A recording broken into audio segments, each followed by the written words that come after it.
রান্না করব শোল মাছ। তাই শোল মাছগুলোকে কেটে ধুয়ে ভেজে নিচ্ছি। মাছ ভাজা হলে আলুগুলো ভেজে নেব।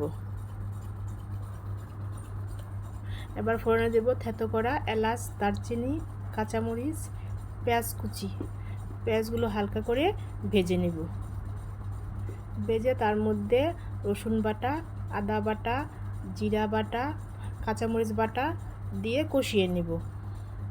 একটু হলুদ, একটু স্বাদ মতো লবণ দেব। মশলা কষানো হলে আলুগুলো দিয়ে আর একটু কষিয়ে নেব। আলুগুলো দিয়ে কষিয়ে ঝোল দিয়ে দেব। ঝোল দিয়ে ঝোলের বলক আসার পর মাছগুলো দিয়ে দেব। মাছ